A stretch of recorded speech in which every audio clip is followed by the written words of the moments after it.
vidéo. Depuis 15 ans, le cinéma français s'intéresse de très près aux adaptations des grands héros de la bande dessinée franco-belge. Alors que le film Les Aventures de Spirou et Fantasia sort mercredi en salle, petite sélection subjective des réussites et des ratages. Valérian et la Cité des Mille Planètes, 2017, malgré les résultats décevants du box-office, Luc Besson réussit à faire un film à grand spectacle luxuriant et pop. Ceux qui sont sensibles à l'anticipation à la française ainsi qu'au blockbuster pop se rassurent, Luc Besson a atteint son objectif. L'ampleur de son space opéra à la française laisse pantois. On ressort de Valérian avec des ailes aux pieds, sachant que cette œuvre hors du commun, qui innove à chaque scène, est l'anti-blockbuster américain. Lire aussi, avec Valérian, Luc Besson atteint son objectif seul. 2017, David Moreau propose une adaptation personnelle de la série signée Fabien Vellman et Bruno Gazzotti, décrivant les aventures d'un groupe d'enfants livrés à eux-mêmes dans une ville sans adultes. Nombreuses scènes nocturnes tournées dans une ville fantôme et brouillard menaçant contribuent à créer une ambiance post-apocalyptique propice à quelques moments assez effrayants. Le tout porté par un casting impeccable. Si adapter, c'est trahir, seul peut se targuer d'être une trahison fidèle, selon les propres termes des deux auteurs.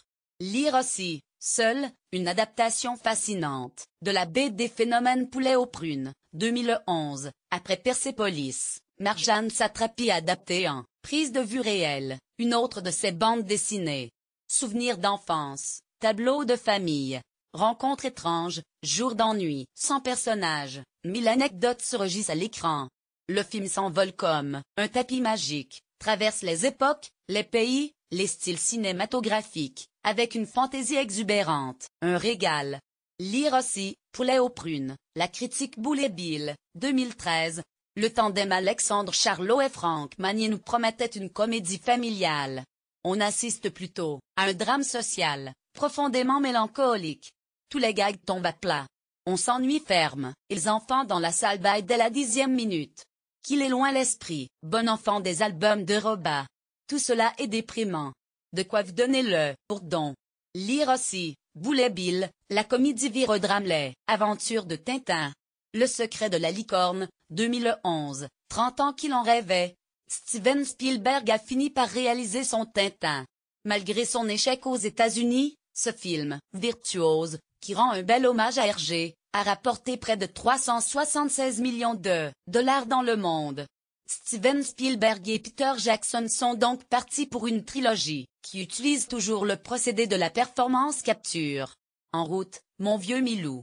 Astérix et Obélix, Mission Cléopâtre, 2002, réalisé par Alain Chabat, la deuxième adaptation cinématographique de nos chers irréductibles Gaulois imaginés par Albert Uderzo. Ernest Goscinny réussit le tour de force d'imposer l'humour irrévérencieux des nuls tout en respectant l'esprit bon enfant de la série originale, Largo Winch, 2008. Autant la série télévisée était ratée, autant l'adaptation sur grand écran du milliardaire en basket, créé par Frank et Van Damme par l'excellent Jérôme Salle a le piquant d'un James Bond de la finance.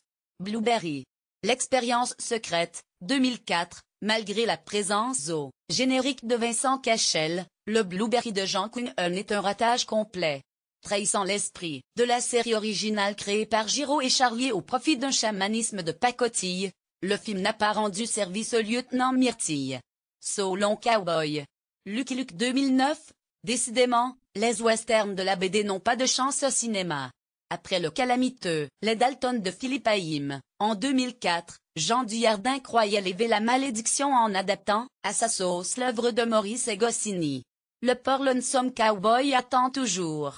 Isnogu, 2005, Patrick Braoudet, 9 mois, pensait avoir une idée de génie en proposant à Michael Youn le rôle de l'infâme vizir créé par Goscinny et Tabary. Mauvaise pioche.